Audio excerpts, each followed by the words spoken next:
kita akan cari tahu apa saja sih yang berkaitan dengan leluhurnya atau tarombonya orang Mandailing. Asal raja ataupun masyarakat Ulu Pungkut ini itu pecahan dari raja di Manambing. Di bayang bahasa Sengketa bahwa ada sekelumit kalimat di situ bahwasanya ini sudah ada sejak dari zaman Pahit, bangsa Mandailing.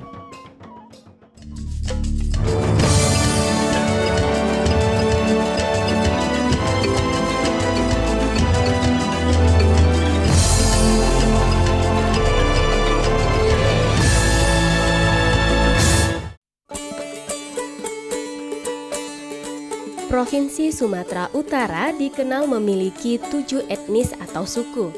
Salah satunya adalah suku Batak yang disebutkan masih memiliki 6 subetnis di bawahnya, yaitu Batak Karo, Batak Simalungun, Batak Angkola, Batak Mandailing, Batak Pakpak, dan berpusat pada yang terakhir yaitu Batak Toba.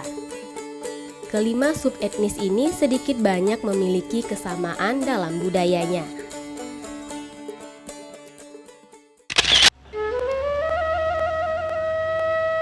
Salah satu subetnis Batak yang menarik perhatian tim potret kali ini adalah Batak Mandailing. Etnis ini sudah mendiami negeri Gordang Sembilan ini sejak beratus atau bahkan ribuan tahun silam. Selain bergerak di sektor pertanian dan perkebunan, mata pencaharian dari 400.000 lebih penduduk Mandailing juga bergerak di bidang perdagangan.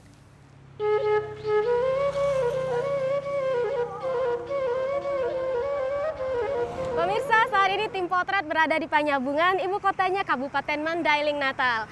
Daerah ini berada di sisi paling barat Provinsi Sumatera Utara dan berbatasan langsung dengan Provinsi Sumatera Barat. Secara umum kabupaten ini dihuni oleh masyarakat yang beretnis Mandailing, di mana mereka menganut 2 prinsip hidup, yaitu Podana 5 atau 5 nasihat yang mengatur kehidupan sehari-hari, dan juga Daliana Tolu atau sistem yang mengatur tentang kekerabatan. Sebenarnya pemirsa, 2 prinsip hidup ini juga dianut oleh masyarakat Batak yang ada di Toba. Namun masyarakat Mandailing beranggapan mereka adalah satu etnis yang berdiri sendiri dan leluhurnya tidak berasal dari Batak Toba. Benarkah demikian? Kita akan cari tahu. Ikuti terus perjalanan potret.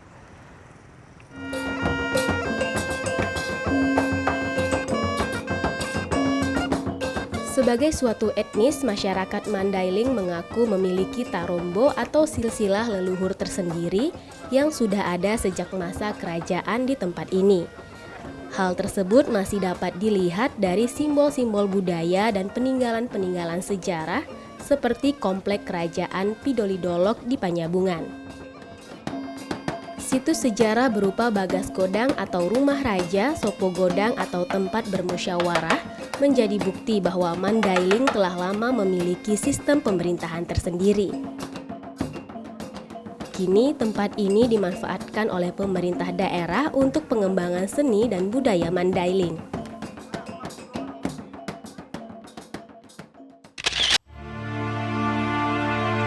Dalam kitab Negara Kertagama yang ditulis oleh Empu Prapanca, kata Mandailing sudah termaktub di zaman Kerajaan Mojopahit yang berdiri di daerah Mandailing sekitar abad ke-14. Jejak Kerajaan Mojopahit di sini masih dapat dilihat dari sisa-sisa bangunan candi berupa potongan stupa, artefak, dan makam yang berada di Huta Siantar. Berdiri di tengah perkebunan milik warga, diduga candi ini masih berkaitan dengan Candi Bahal atau Portibi di Kabupaten Padang Lawas. Keberadaan candi-candi ini dapat memperkirakan bahwa bangsa Mandailing telah ada jauh sebelum masa kerajaan Mojopahit berdiri di daerah ini. Untuk memperdalam pemahaman tentang sejarah Mandailing di masa silam, maka tim potret berkunjung ke perpustakaan dan museum Mandailing di Desa Huta Pungkut, Kecamatan Ulu Pungkut. Melalui berbagai koleksinya, tim potret melihat gambaran kecil tentang bagaimana sistem kerajaan dan pola hidup masyarakat ketika itu berlangsung. Sedangkan melalui perpustakaannya, kami mendapat sedikit pemahaman tentang tarombo Mandailing yang memiliki banyak versi. alangkah tidak baiknya jika kami menyimpulkan sendiri tentang Tarombo Mandailing ini hanya dengan bermodalkan informasi dari tempat-tempat yang kami kunjungi. Untuk itu, sebagai pemimpin masyarakat di Mandailing Natal yang kebetulan juga berdarah asli Mandailing, kami pun berpikir penting untuk menemui Bupati agar dapat bertanya perihal yang satu ini. Nah Pak, mungkin selain etnis Mandailing yang mendominasi Kabupaten Mandailing Natal, apalagi etnis yang juga dominan di sini? Baik, terima kasih. Ingin saya jelaskan dulu bahwa Mandailing Natal ini sebenarnya juga terdiri dari beberapa subetnis. Aslinya memang Mandailing. Nah, dari Mandailing ini ada lagi pecahannya Tanah Ulu namanya. Itu di Muara Sipongi. Dan ada pesisir pantai, itulah di Natal. Dan selain etnis-etnis yang ada asli, di Mandailing Natal juga banyak bermukim etnis Padang ataupun Minangkabau dan juga etnis Jawa. Apa sih sebenarnya arti kata Mandailing itu? Ini sebenarnya masih belum ada kesatuan pendapat. Karena juga sesuai dengan barangkali tadi udah dilihat di sini juga ada candi. Nah, kalau kita lihat di tengah-tengah kota Penyambungan ini juga ada sungai. Di sana ada desa namanya Pidoli yang menurut tetua-tetua kita itu dulu berasal dari asal kata Piu Delhi. Nah, kita kaitkan dengan candi, ya mungkin ada benarnya. Nah, kami yang Nasution semua bereok-bereok. Nah, kata Mandailing juga perpaduan mungkin dari Minangkabau sebagian dulu ataupun dari India. Dahulu kala wilayah Mandailing pernah berkuasa dua kerajaan besar, yaitu Kerajaan Marga Nasution yang berada di Mandailing Godang atau Panyabungan dan Kerajaan Lubis yang berada di Mandailing Julu atau kawasan Ulu Pungkut. Meskipun sistem kerajaan sudah lama berakhir, namun masih ada keturunan raja yang biasanya memiliki tanggung jawab sebagai pemangku adat. Salah satunya keturunan Raja Lubis yang ingin tim potret temui kali ini untuk bertanya mengenai sejarah asal Tarombo Mandailing. Kenapa ya Mandailing itu nggak mau disebut bagian dari suku Batak? Nah itu makanya saya bilang tadi, kita junjung tinggi semua apa yang ada di Nusantara ini. Kita kan Bhinneka Tunggal Ika. Jadi yang ke kami itu memang kalau khusus Marga Lubis ya, kita memang nggak ada kaitannya dengan mereka, kan? Nggak ada.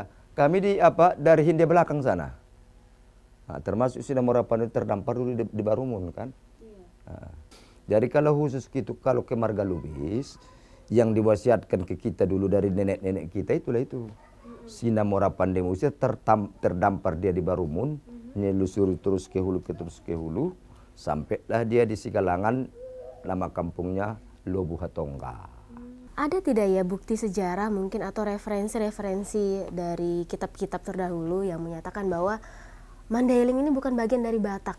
Ada di yang bahasa Sengketa bahwa ada sekelumit kalimat di situ bahwasanya ini sudah ada sejak dari zaman Pahit, bangsa Mandailing.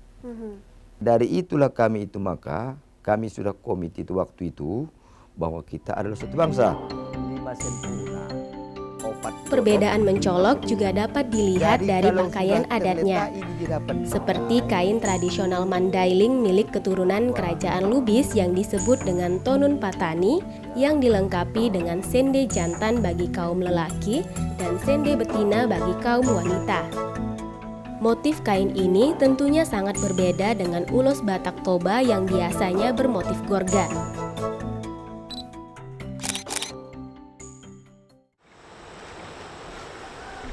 Huta Godang atau dalam bahasa daerahnya berarti kampung yang besar. Kini Huta Godang dihuni oleh sekitar 200 kepala keluarga atau 780-an penduduk yang mata pencahariannya bergerak di bidang pertanian. Di sini, tim potret ingin menemui seorang tokoh masyarakat yang pernah menjabat sebagai Kepala Desa Huta Godang selama 20 tahun. Tujuannya tentu masih seputar sejarah dan Tarombo Mandailing. Nah, untuk desa ini sendiri, sejarah berdirinya itu bagaimana ya, Pak? Sejarah berdirinya mulai awal dulu ya. Asal raja ataupun masyarakat Hulu Pungkut ini itu pecahan dari raja di Manambin dulu. Mereka pertama berangkat dari Manambin lengkap dengan perangkat adatnya yaitu Dalihan Natolu.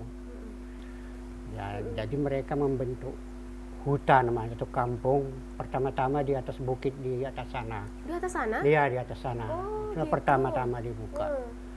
Nah, jadi di bawah ini waktu itu masih dikuasai orang-orang dari kerajaan Tanah Datar, yaitu orang Minang, untuk mengambil emas di sini. Jadi mereka juga ikut mengambil tambang emas di sini dan orang-orang dari Minangkabau itu diusir oleh orang-orang kerajaan ini. Nah, jadi disitulah orang itu berkembang di atas sana. Nah, jadi begitu masuk agama Islam, yang mana di agama Islam ini kita tahu perlu banyak pemakaian air yang bersih, terutama untuk wudhu setiap waktu untuk sholat. Jadi demi kebutuhan itu mereka berpikir kalau harus tinggal di atas bukit sana airnya susah. Iya benar. Nah, jadi orang itu berpikir harus turun ke bawah ini. Nah, jadi turunlah ke bawah ini, dibentuk dari sini kampung Huta Godang ini. Inilah komplek kerajaan Bagas Godang. Kerajaan ini terakhir kali dipimpin oleh Raja Junjungan Lubis yang ketiga. Hal pertama yang menarik perhatian tim potret berada di puncak bangunan Bagas dan Sopo Godang. Berbeda dengan bangunan atau rumah adat Batak Toba, di sini menggunakan pedang bukannya kepala kerbau. Kini bangunan ini masih digunakan oleh warga untuk mengadakan musyawarah atau pertemuan adat. Nah, itu artinya komplek Bagas Godang ini ada ketika kerajaan turun dari gunung ya Pak? Iya, betul. Jadi waktu itu kerajaan turun dari gunung, nah, ditempatkanlah di sini Bagas Godang. Iya. Nah, ditempatkanlah di sini Sopo Godang. Ini Sopo Godang ini setahu saya, tiang-tiangnya ini masih Sopo Godang yang Asli? dipakai di waktu di atas sana dulu. Wow, jadi diturunkan Diturunkan dari gunung? dari gunung. Coba bayangkan gimana menurunkan itu dengan tenaga pundak manusia. Iya. Tapi berkat kerjasama gotong royong Mm-mm. sebagai sistem masyarakat adat zaman dulu, semua bisa dilakukan dengan baik dan benar. Nah. Ornamen-ornamen yang ada pada semua bangunan juga berbeda dengan Batak Toba yang didominasi oleh ukiran cicak dan payudara wanita. Semua ornamen ini tentunya memiliki makna, seperti salah satunya lambang segitiga yang bermakna Dalihan Natolu, yang terdiri dari kahanggi atau keluarga inti dari satu marga, anak boru atau pihak besan, dan mora atau keluarga dari pihak istri, di mana ketiga unsur adat ini memiliki peranan penting dalam menjalankan satu pemerintahan dalam kerajaan. Ini adalah patung sangkalan, sipangan anak, sipangan boru. Patung ini berbentuk binatang mitos yang memakan anak kecil. Itu berarti hukum tidak memandang bulu bahkan pada anak raja sendiri.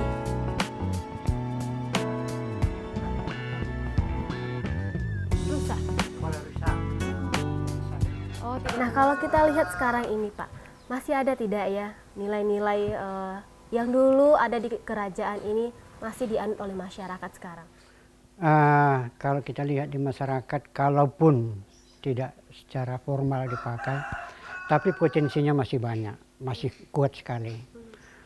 Kita lihat dalam upacara adat yang namanya anak boru, mora kahanggi itu masih berfungsi. Sama dengan nomor Natoras itu masih difungsikan persis seperti yang dulu. Berarti fungsi-fungsi perangkat adat itu masih ada. Berjarak sekitar 200 meter dari Komplek Bagas Godang terdapat sebuah komplek pemakaman Raja-Raja Bagas Godang beserta keturunannya. Jumlahnya sekitar 20 dan bentuknya sangat unik.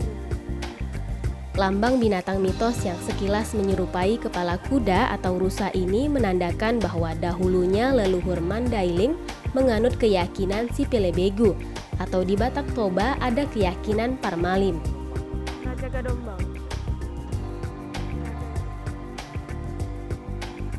Tidak jauh dari komplek pemakaman kuno, kami pun mengunjungi makam Raja-Raja Lubis Mandailing yang sudah memiliki nisan, yaitu makam Raja Junjungan Lubis, di mana turunannya Raja Junjungan Lubis ketiga pernah menjabat sebagai Gubernur Sumatera Utara periode 1960 sampai 1963.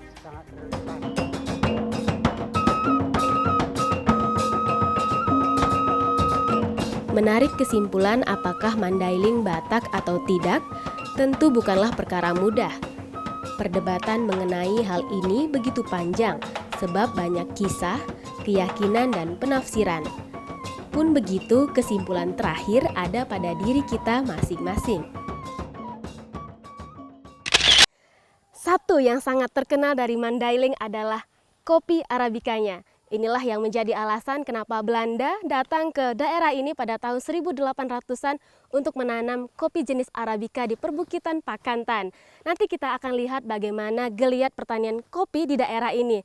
Dan sekarang pemirsa, disinilah tim potret berada di tengah hamparan pertanian kopi Arabica Mandailing.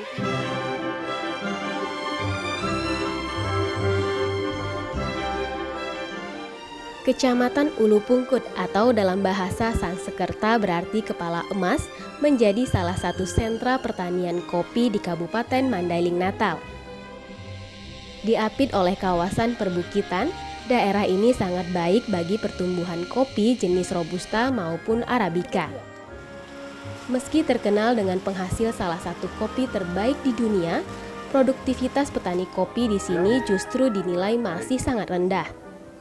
Inilah yang memotivasi sebuah lembaga konservasi lingkungan, Sumatra Rainforest Institute atau SRI, yang dipimpin oleh Rashid Asaf Dongoran, mengembangkan program pembinaan petani kopi di daerah ini. Sebenarnya bagaimana sih kondisi petani kopi di sini sampai SRI merasa penting untuk membina petani-petani kopi di sini? Ya, pertama hal ini berawal dari kita punya program misi pelestarian hutan dan satwa-satwa langka yang ada di sekitar hutan konservasi di Mandailing Natal, ini Taman Nasional Batang Gadis. Lalu kita juga melihat bahwa hutan yang alami ini berpengaruh kepada pasokan sumber air bersih ke masyarakat sekitar hutan. Lalu kita melihat juga ada komoditi yang sangat penting bisa kita kembangkan lagi. Kita kemudian meneliti kopi ini, kopi Mandailing cukup terkenal. Kita teliti loh, kenapa produksinya dari Mandailing sendiri serendah. Lalu kita mengambil inisiatif itu mendampingi masyarakat di sekitar hutan di Mandailing ini untuk mengembangkan kopi-kopi yang nantinya unggul, baik dan bisa dipasarkan memenuhi pasar itu tadi. Program pengembangan kopi SRI yang didukung oleh Tropical Forest Conservation Action atau TFCA ini telah membentuk 8 kelompok tani yang tersebar di 4 kecamatan di Madinah. Sejak berjalan pada awal tahun 2015 hingga kini, SRI bersama dengan para petani binaan telah membibitkan 180.000 lebih tanaman kopi. Dengan begitu diharapkan kejayaan kopi Mandailing dapat dikembalikan di tanah asalnya. Nah, tadi Abang bilang pohon kopi ini bisa berusia puluhan tahun gitu kan Bang. Kalau dampaknya sendiri terhadap lingkungan seperti apa ya Bang? Ya, kopi ini termasuk sudah dikenal sejak tahun 2000-an sebagai tanaman konservasi. Apa sebab? Kopi ini tumbuh berbarengan dengan kebutuhan dia akan pohon-pohonan yang besar. Ya, jadi kopi ini juga bareng dia karena butuh pohon yang besar sebagai tanaman penutup. Jadi dia memperkuat ekosistem yang ada di sini, memperkuat alam. Jadi dua dapat manfaatnya. Pertama, kesuburan tanah tetap terpertahankan dengan adanya kombinasi. Seperti ini kita lihat nih kan banyak pohon-pohon besar nih kan. Ini nggak boleh ditebang, itu harus tetap ada. Jadi burung-burung boleh singgap di sini gitu. Semua menikmati alam ini. Jadi nampak, jadi air juga terjaga di hulu sana, di pinggir, di bawah itu di pedesaan. Dari ekonomi kita dapat dari panen ini. Nah, inilah kenapa kemudian kopi ini diterang dengan nama kopi konservasi. Sebagai bagian dari program pengembangan kopi Mandailing, SRI tidak hanya berhenti pada tahap pembibitannya saja. Pendampingan akan terus dilakukan sampai proses produksi dan pemasaran. Pemahaman petani tentang proses produksi yang berkualitas harus terus diperdalam. Dengan demikian, pemasaran kopi akan menjadi lebih mudah. Ini kita berbicara mengenai tantangan di pasar internasional tentunya gitu kan Bang. Berarti tadi secara sepintas saya menangkap bahwa ada kecurangan. Kopi Mandailing namanya dicaplok tapi asalnya bukan dari tanah Mandailing. Nah, apa sih yang bisa kita lakukan Bang untuk mensejahterakan petani kopi ini gitu? Ya. Menurut saya ada 3 langkah sederhana yang harus dilakukan oleh kita semua. Kita termasuk pemerintah, non pemerintah, semua pihak. Pemerintahan itu ada pengambil kebijakan seperti jajaran pemerintahan, ada DPRD, ada komunitas petani kopi, ada organisasi masyarakat sipil LSM yang berkonsentrasi kepada pengembangan pertanian dan kehutanan. Satukan dulu langkah bahwa kita berbuat ini bukan untuk kepentingan si petani saja, tapi juga kepentingan pemerintah. Bukan kepentingan pemerintah saja, juga kepentingan petani. Semua berkepentingan dalam rangka yang positif. Nah, setelah kita kuat di antara semua stakeholder ini, maka kita masuk pada langkah-langkah mengajukan sertifikasi indikasi geografis.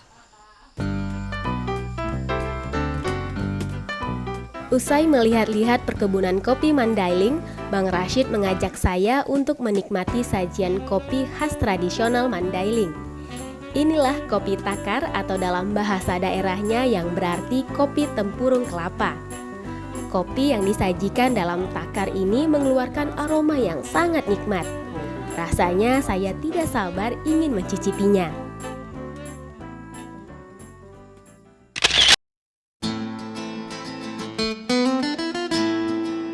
Perbedaan adalah kekayaan. Setiap suku dan etnis yang ada di negeri ini lahir dari satu tanah air yang sama. Dengan menjunjung tinggi cita-cita leluhur akan kemajuan bangsa yang beradab, bangsa yang mampu memandang perbedaan adalah suatu anugerah. Sebab perbedaan mengajarkan kita tentang rasa saling memahami dan menghargai perbedaan yang ada. Sampai jumpa lagi dalam edisi potret selanjutnya. Selalu ingat buka mata, hati, dan telinga. Karena ada banyak nilai berharga yang dapat menjadi potret bagi masa depan kita. Sampai jumpa.